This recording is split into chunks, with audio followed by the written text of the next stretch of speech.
Spiritual ஜோதிடம் TV நேயர்களுக்கு astro KS ஐயங்காரின் பணிவான நமஸ்காரங்கள். வார பலன் 12/8/2024 18/8/2024 வரை உண்டான வாரத்திற்கு என்னென்ன பலன் அப்படின்றத பார்ப்போம். முதல்ல இந்த வாரத்தினுடைய கோல்சாரம் என்ன அப்படின்னு பார்க்கும்போது, காலபுருஷ தத்துவத்தின் 2வது ராசியான ரிஷப ராசியில் செவ்வாயும் குருவும் இருக்க, புதன் சூரியன் கடகத்திலையும், சுக்கிரன் சிம்மத்திலையும், கேது கன்னியிலையும், கும்பத்தில் சனி வக்கரத்தோட, மீனத்தில் ராகு. இந்த வாரம் மாற்றங்கள் என்னென்ன அப்படின்னு பார்க்கும்போது, சூரியன் 17ஆம் தேதி காலை ஒரு 6-6:15 மணிக்கு கடகத்திலிருந்து சிம்மத்துக்கு போகிறார். அதாவது ஆவணி மாதம் பிறகுறது. இந்த வாரத்தினுடைய ஒரு பெரிய மாற்றம் மாத கிரகமான சூரியன் மாறுறது. இந்த வாரத்தில் பார்த்தடையானால் சந்திர பகவான் சுவாதி நட்சத்திரம், அதாவது இந்த வாரம் ஆரம்பிக்கும் போது துலா ராசியிலிருந்து சிரவண நட்சத்திரம் வரலும் போகிறார், மகர ராசி வரலும் போகிறார். அதாவது சுவாதி அப்படின்னு சொல்லக்கூடிய துலா ராசியிலிருந்து துலாம், விருச்சிகம், தனுசு, மகரம் 4 ராசிக்கு போகிறார். இந்த வாரத்தில் வரக்கூடிய விசேஷ நாட்கள்னு பார்த்தேன்னா 12ஆம் தேதி அன்னைக்கே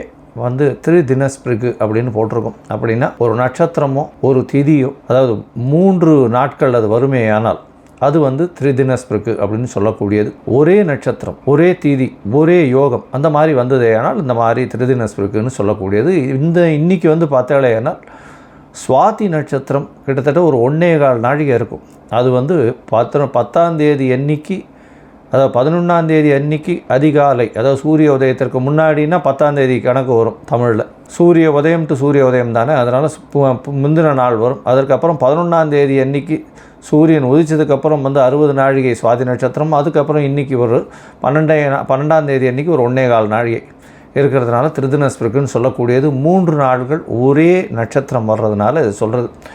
இதனால் என்ன அப்படின்னா இது என்ன ஒரு நல்ல விஷயம் பண்ணுறதுக்கு இந்த நாட்களை தவிர்க்கிறது ரொம்பவும் நல்லது. அது நல்ல விஷயம்னா வீட்டில் ஏதாவது விசேஷங்கள் கொண்டாடணும்னா அதை தவிர்க்கிறது நல்லது. சரி, இந்த வாரம் பார்த்தீங்கன்னா 15ஆம் தேதி, அதாவது 15/8/2024 அன்றைக்கி ஸ்மார்த்த ஏகாதசி. அதனால் இன்றைக்கி 15ஆம் தேதி ஸ்மார்த்த ஏகாதசியாகவும் 16ஆம் தேதி வைணவ ஏகாதசியாகவும் கொண்டாடப்படுகிறது. இந்த வாரம் பார்த்தோன்னா 17/8/2024 அன்றைக்கி சனி பிரதோஷம். பிரதோஷ காலம்ன்றது மிகவும் முக்கியமான விஷயம். அதை தவிர இன்றைக்கி இந்த 17ஆம் தேதி சனிக்கிழமை கார்த்தால ஒரு 6-6:15 மணிக்கு சூரிய பகவான் ஆவணி மாதம், அதாவது சிம்ம ராசியில் வர்றது பெரிய விசேஷம்.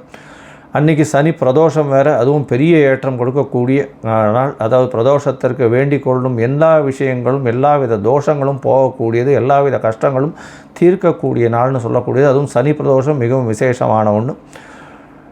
அதுவும் அதாவது சனி பிரதோஷம் சாயந்தரம் 5:45 6:15 வரலும் உண்டான அந்த தீபாராதனை பார்க்குறது சிவன் கோயிலெல்லாம் பெரிய விசேஷமாக இருக்கக்கூடிய காலகட்டமாக அமையும். 18ஆம் தேதி ஞாயிற்றுக்கிழமை பார்த்தோம்னா ஸ்ரவண நட்சத்திரம், திருவோணம், அதாவது ஸ்ரவண விரதம் வருது அன்றைக்கி. சரி, இந்த வாரம் எந்தெந்த ராசிக்காரர்களுக்கு சந்திராஷ்டமம்னு பார்த்தோம்னா மீனம், மேஷம், ரிஷபம், மிதுனம், இந்த 4 ராசிக்காரர்களுக்கும் சந்திராஷ்டம். 8ஆம் இடத்துல மறைஞ்சி இருக்கக்கூடிய காலகட்டத்தில் எந்த ஒரு விஷயங்களும் தவறான செயல்களில் ஈடுபடக்கூடிய வாய்ப்பு உண்டு. அதாவது செய்யக்கூடிய செயல்கள் தவறாக போகக்கூடிய வாய்ப்புகள் மிகவும் அதிகம்.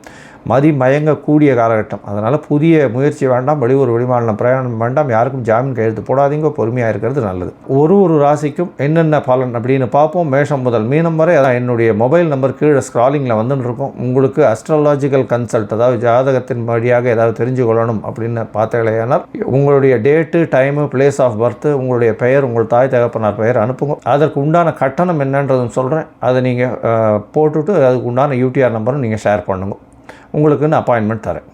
சரி, இப்போ மேஷம் முதல் மீனம் வரை 12/8/2024 18/8/2024 வரை உண்டான பலன்களை இப்போ பார்க்கலாம். அவிட்டம், சதயம், பூரட்டாதி இந்த 3 நட்சத்திரம் 9 பாதங்களை கொண்ட ராசி கும்பராசி. கும்பராசியின் அதிபதினு சொல்லக்கூடிய ஒரு சனி பகவான் வக்கரகதியில் இருக்கார். சனி பகவான் வக்கரகதியில் இருக்கிறதுனால என்ன அப்படின்னா, உடல்நிலையில் மென்டல் ஸ்ட்ரெஸ் வரக்கூடிய வாய்ப்புகள் உண்டு. உடல்நிலையில் சற்று ஜாகிரதையாக இருக்கிறது நல்லது. 8ஆம் இடத்துல கேது பகவான் வேறு இருக்கார். அதனால் மனக்குழப்பங்கள் கொஞ்சம் அதிகமாக இருக்கக்கூடிய காலகட்டம். உடல் உழைப்பு கொஞ்சம் அதிகமாகக்கூடிய காலகட்டமாக அமைய போகிறது. ஏன்னா ராசிநாதனே ராசியில் இருக்கிறது நல்ல ஒரு ஏற்றம் இருந்தாலும் மனசில் கொஞ்சம் கிளேசத்தை கொடுக்கக்கூடிய காலகட்டம். பேச்சில் ரொம்ப ஜாகிரதையாக இருங்க. 2ஆம் இடத்துல ராகு பகவான் கொஞ்சம் தடித்த பேச்சுக்கள் வரக்கூடிய வாய்ப்புகள் நிச்சயமாக உண்டு. ஜாகிரதையாக இருக்கிறது நல்லது. பணவரவிற்கு கம்மி இருக்காது. எல்லா வகையிலையும் பணவரவு இருக்கக்கூடிய காலகட்டமாக அமைய போகிறது.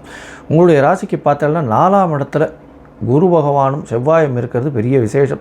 4ஆம் இடத்துல செவ்வாய் இருக்கிறதன் மூலியமாக நல்ல ஒரு ஏற்றம் இருக்கக்கூடிய காலகட்டமாக அமைய போகிறது. புதிய வீடு மனை வாங்கக்கூடிய பாக்கியம் நிச்சயமாக கிடைக்கக்கூடிய காலகட்டமாக இருக்குது. 6ஆம் இடத்துல புத பகவான் இருக்கிறதன் மூலியமாக 5ஆம் அதிபதி 6ஆம் இடத்துல இருக்கிறதுனால சற்று குழந்தைகள் மூலியமாக தொல்லை வரக்கூடிய வாய்ப்புகள் நிச்சயமாக இந்த கும்பராசிக்கு உண்டு. அதை தவிர சப்தமாதிபதியும் 6ஆம் இடத்துல இருக்கிறதுனால கணவன் மூலியமாக, அதாவது எதிர்பாலினத்தவர் மூலியமாக சற்று பிரச்சனைகள் வரக்கூடிய வாய்ப்பு உண்டு. பார்ட்னர்ஷிப் பிஸ்னஸில் சிறு சிறு தொல்லைகள் வரக்கூடிய வாய்ப்புகள் நிச்சயமாக இருக்கும். உங்களுடைய ராசிக்கு பார்த்தாலேயானால் 17ஆம் தேதி சூரிய பகவான் உங்களுடைய ராசிக்கு சப்தமத்தில் போகிறது விசேஷம். இதன் மூலியமாக உங்களுக்கு எல்லா விதமான ஏற்றங்களும் வரக்கூடிய வாய்ப்புகள் உண்டு. இருந்தாலும் சனி பகவானும் சூரிய பகவானும் ஒருவருக்கொருவர் பரஸ்பர பார்வையில் இருக்கக்கூடிய காலகட்டம். இது சில பிரச்சனைகளை உண்டு பண்ணும். நண்பர்களை விட்டு விலகி செல்லக்கூடிய வாய்ப்புகள் உண்டு. பார்ட்னர்ஷிப் பிஸ்னஸில் பிரியக்கூடிய வாய்ப்புகள் உண்டு. கணவன் மனைவிக்குள்ள சற்று பிரச்சனைகள் வரக்கூடிய வாய்ப்புகள் இருக்கும். அதனால் வார்த்தைகளில் ரொம்ப கண்ட்ரோல்டாக இருக்கிறது நல்லது. உங்களுடைய ராசிக்கு பார்த்தீங்கன்னா 7ஆம் இடத்தில் இருக்கக்கூடிய சுக்கிர பகவான் நல்ல ஒரு ஏற்றத்தை கொடுப்பார். அவரே உங்களுடைய ராசிக்கு 4, 9 அதிபதியாக இருக்கிறதுனால சுக்கிர பகவான் நல்ல ஒரு ஏற்றத்தை கொடுக்கக்கூடிய காலகட்டமாக அமையப்போகிறது. இதன் மூலியமாக பார்த்தாலேயானால் பிரச்சனைகள் அதிகமாக வந்தாலும் சுக்கிர பகவான் இந்த வாரம் மொத்தம் இருக்கார். அதனால் எந்த பிரச்சனையாக இருந்தாலும் கண்டிப்பாக அது சுமூகமாக சார்ட் அவுட் ஆகக்கூடிய வாய்ப்புகள் நிச்சயமாக உண்டு. படிக்கக்கூடிய மாணவர்களுக்கு பெரிய ஏற்றம் கிடைக்கும். அதை தவிர பார்த்தோம்னா 5ஆம் அதிபதி 6ஆம் இடத்துல போகிறதுனால காதல் பிரிவுகள் வரக்கூடிய வாய்ப்புகள் நிச்சயமாக உண்டு. உங்களுடைய ராசிக்கு 8ஆம் இடத்துல கேது பகவான் இருக்கிறதுனால மறைந்த இடத்துலேருந்து திடீர் பொருள் வரும். அதுவும் இந்த ஆயில் அந்த மாதிரியான விஷயங்களில் வரக்கூடிய வாய்ப்புகள் நிச்சயமாக உண்டு. இந்த வாரத்தில் அதிவேகமாக செல்லக்கூடிய கிரகமான சந்திர பகவான் ராசிக்கு 9ஆம் இடத்துல இந்த வாரத்தை ஆரம்பிக்கிறார். அதாவது 12/8/2024 18/8/2024 வரை உண்டான வாரத்தில் சந்திர பகவான் உங்களுடைய ராசிக்கு 9ஆம் இடத்துல இந்த வாரத்தை ஆரம்பிக்கிறார். 13ஆம் தேதி அதிகாலை 2 மணி வரலும் இருக்கக்கூடிய காலகட்டமாக அமைகிறது. இந்த காலகட்டத்தில் தந்தையின் உடல்நிலையில் நல்ல ஒரு ஏற்றம் கிடைக்கக்கூடிய காலகட்டம். அதை தவிர புதிய கடன் வாங்கக்கூடிய வாய்ப்புகள் நிச்சயமாக உண்டு. தந்தையின் சொத்து வரக்கூடிய வாய்ப்புகள் நிச்சயமாக இருக்கும். உங்களுடைய ராசிக்கு 10ஆம் இடத்துல சந்திர பகவான் போகிறார். 6ஆம் அதிபதி 10ஆம் இடத்துல போகிறதுனால புதிய தொழில் அமையக்கூடிய வாய்ப்புகள் உண்டு. தொழிலுக்காக புதுசாக கடன் வாங்கக்கூடிய வாய்ப்பு உண்டு. ஏன்னா குரு பகவானும் பார்க்குறார், செவ்வாயும் பார்க்குறதுனால புதிய தொழிலும் அமையும். தொழிலுக்காக நீங்கள் கடன் வாங்கக்கூடிய வாய்ப்புகள் நிச்சயமாக இருக்கும். அதை தவிர படிக்கக்கூடிய மாணவர்கள் வெளியூர் வெளிமாநிலம் செல்லக்கூடிய பாக்கியம் நிச்சயமாக உண்டு. உங்களுடைய ராசிக்கு 11ஆம் இடத்துல சந்திர பகவான் போகிறார். 11ஆம் இடத்துல போகும்போது, அதாவது 15ஆம் தேதியிலிருந்து 15ஆம் தேதி காலத்தால் 10:45 17ஆம் தேதி மாலை ஒரு 4:30 மணி வரலும் இருக்கக்கூடிய காலகட்டம். சந்திர பகவான் வளர்பிறையில் இருக்கிறதுனாலையும் 11ஆம் இடத்துல சந்திர பகவான் இருக்கிறதுனால எந்தவித தோஷமும் அற்ற காலமாக இருக்கும். இதன் மூலியமாக நீங்கள் வெறும் சந்தோஷத்தை மட்டும் அனுபவிக்கக்கூடிய காலமாக இந்த வாரம் அமைய போகிறது. இதை தவிர பார்த்தீங்களேயானால் உங்களுடைய மூத்த சகோதர சகோதரிகள் மூலியமாக நல்ல ஒரு ஏற்றமான செய்தி வரும். வெளியூர் வெளிமாநிலம் செல்லக்கூடிய பாக்கியம் நிச்சயமாக வரும். புதுசாக லேண்டு வாங்கக்கூடிய, அதாவது விளையும் பயிர் லேண்டு, அதாவது விளைச்சல் வைக்கிற லேண்டு வாங்கக்கூடிய வாய்ப்புகள், அதாவது வயக்காடு வாங்கக்கூடிய வாய்ப்புகள் நிச்சயமாக உண்டு. உங்களுடைய ராசிக்கு 12ஆம் இடத்துல சந்திர பகவான் போகிறார். 6ஆம் அதிபதி 12ஆம் இடத்துல போகிறதன் மூலியமாக வேலையின் நிமித்தமாக வெளிநாடு போகக்கூடிய பாக்கியம் உண்டு. 12ஆம் இடத்துல 17ஆம் தேதி மாலையிலிருந்து 19ஆம் தேதி இரவு 8:30 மணி வரலும் இருக்கக்கூடிய காலகட்டமாக அமைகிறது. இந்த வாரம் பார்த்தாலேயானால் இந்த கும்பராசிக்காரர்களுக்கு ஒரு ஏற்றமான காலமாக அமைய போகிறது. இருந்தாலும் உடல் நலத்தில் ஜாகிரதையாக இருக்கும், பேச்சில் ரொம்ப கவனமாக இருக்கும். நீங்கள் அருகில் இருக்கக்கூடிய இந்த அம்மன் கோவில், அதாவது திருவேற்காடு அம்மன் கோவில் போய் சேவிச்சுட்டு வாங்க. ஏன்னா வெள்ளிக்கிழமை ஆடி வெள்ளி கடைசி வெள்ளி வர்றதுனால போய் சேவிச்சுட்டு வாங்க. நல்ல ஒரு ஏற்றமும் மாற்றமும் உங்களுடைய வாழ்வில் நிச்சயமாக